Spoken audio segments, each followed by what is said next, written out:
On the Blink 4 outside cameras, I want to explain a little bit how come I know it's these teeth, because some people may not know, they may not care. But anyways, that's what I am, retired mold maker. And Motorola moved me down lock, stock, and barrel from Portland, Oregon. I had turned them down and they made me an offer I couldn't refuse and moved me down from Portland to Fort Lauderdale, Plantation, Florida, the west part of Fort Lauderdale at a cost of $20,000 for a reason. Okay. And it's not because I do desert hikes. I have news that I'm good at other things. True, I'm 73. I don't do it no more. So let me explain this.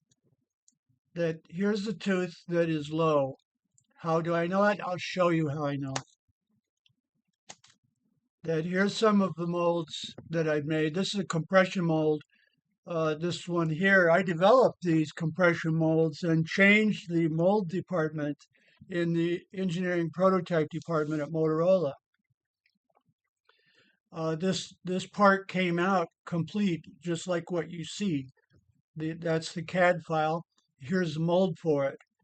Is that I would mix up the rubber, put it in there, clamp these down, pull it apart, take out the parts, and they couldn't believe it.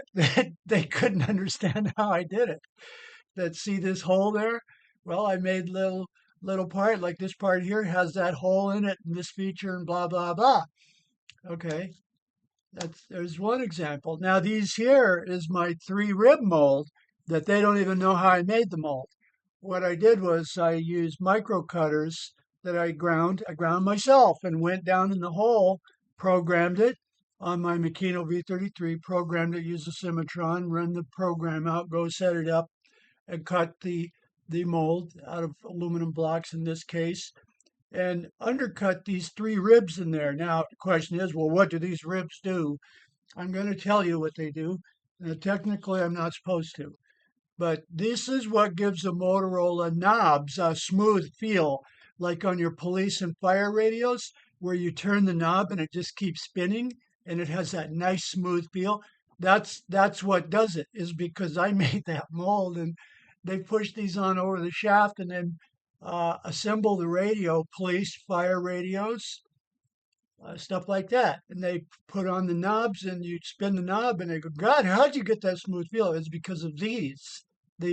So I did the mold for that, and I molded like I personally molded them like 6,000 a night, uh, or more, and they're very pleased. Now there's another one. It's just a compression mold. Now this one here is silicone rubber, the same thing as the silicone for catheters that they stick in your PP and whatever. That's the same. This is the same material. So those catheters, this is it's non-oil bleeding silicone rubber. And so those a catheter has to be slippery, but it can't be oily. It can't bleed oil. Well, that's what that is. So this stuff here for like a 5-gallon thing of it was several $1,000s of that silicone. So okay, let me continue. Now this is a just an accordion mold for something that a shaft that went through there and it did this, that, the other thing. Okay. But look at that parting line. Look at that. There's no parting line. Well, how did the inside? Look at the inside. Now remember, this is one piece. This wasn't glued together. This is one piece. Well, you see that shape there? Well, that's what the shape is on the inside. And this wall is like, 10 thousandths thick. Well, how did they mold that? How did you get? That's what I did. That's why I was so highly valuable. I was very valued there for that reason. Now here's this one is a compression mold for like, see where the door, you lift up the rubber door and there's where you charge and you do this, that, the other thing. Well, how do you think those things get made? They don't miracle themselves. They have to be physically made. And so this was prototype. So what I did, the first prototypes before they went into production. And so look at that, the micro machining and everything down there with 10,000 cutters and everything. Yeah. And there's that one mold, there's part of it that how I did it. And there's a keypad, standard keypad for something. We did keypads, antennas, buttons, you name it, we did it. Everything for police and fire radios. There's part looking in a compression mold, and that's my secret as to why no flash, is because I relieved the molds. Okay, so now look at this. There's the picture that I just took of the snap-in part for the Blink 4 outdoor camera. Well, I'm talking to the guy on the phone. I called and I says, this thing is designed wrong. It just barely fits in. It shakes and the camera just falls off. You're going to have cameras that fall off in the field. You're going to have thousands of calls, thousands of returns and complaints that the cameras fall off. Okay. And I told him it's because the teeth are not right, that they didn't burn it deep enough. Now see on this one, see this was this cavity insert, see the parting line there?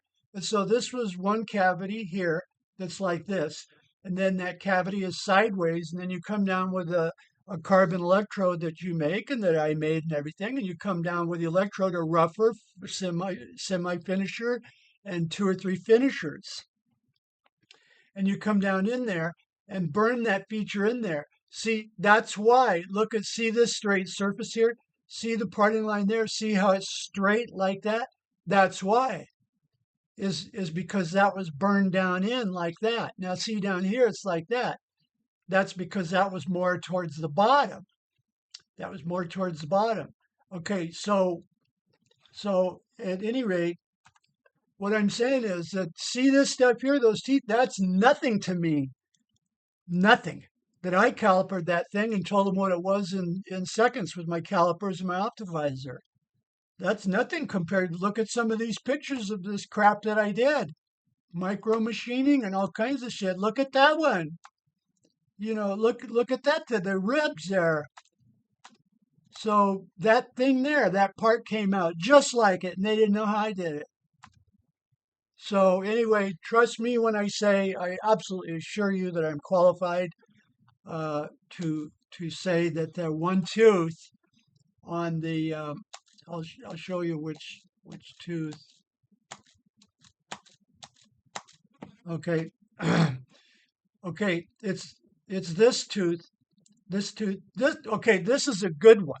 This is a good one because the two cameras that I originally got, these snap-ins were fine. This teeth was good. 748 to 750 measured from here to the outside of this tooth here. That's in the dark. You can't see very well, but you see it up here. These two teeth are good, and also this tooth is good because this is a good one. See that silver dot? This is a good one from the original two, but the two I got were bad, and it's this tooth that was shy about 8 thousandths. That's a lot. That determines if a mold is going to snap in or catch, or you snap it in, but now you can't get it off. Now you can't snap it back out. So believe me, a few thousandths makes a difference. 8 thousandths, that's a lot. And it's this tooth that is bad. It's that tooth there, not these. Those are good because I checked them. Like this distance from here to this outside of this diameter here is 748, excuse me, 648, 650. And so is this from here to here, checking with calipers, that's 650, 649, 648. But this one here on the bad one is 642. Therefore, when this goes in, those two teeth would be willing to grab, but this one doesn't hold and it allows the camera to fall out. And so there you go. I mean, look at those parts. All of those are my parts. So look at the micro machining, look at the fingerprints. And these part here, that's kind of dirty, got stuff all over it, but that's what gives Motorola radios their smooth feel. And I'm not supposed to be telling you that because I signed non-disclosure and it applies. It doesn't matter how long you've been gone, but I don't care, because I'm too old. I'm in the final part of my life anyway. So now let's go back let's go back to my desktop and click on the cameras. And now I'll show you again that, okay, now there's the bad tooth. See, that other picture I was showing you a good one, but this is the bad tooth. This distance here from there to there is 642. But from here to here on the good teeth, or from there to there on the good teeth, it's like 649, 650. These teeth are good. But see this one? Now this insert, when it was in the EDM, is sitting in there like on its side. The insert is a steel block that has this shape burned into it. It has this shape burned into it and then bolts in the back and it bolts into the pocket of the mold. Okay, but see this tooth, I assure you, I'm qualified to say that that tooth is 7 to 8 thousand. See, look at it. You can even see it. It's 7 to 8 thousandths too short. Why? Because when they burned it, they were lazy. They go rough, rough, semi-finish, and maybe finish, and then they ran through a bunch of cavities, but they didn't make enough finishers. And so the final ones that burned, it was shallow. It was shallow. So in other words, in this case, it's metal safe. That in this case, I told the guy, I said, it's metal safe. Don't worry about it. They'll know what I'm talking about. That that you can take the inserts out after you locate the mold, which I gave them the number of the mold because they put it on the end of the ejector pins. That's why you do that. That's why those numbers are on there so that you can relocate if something goes bad. Okay.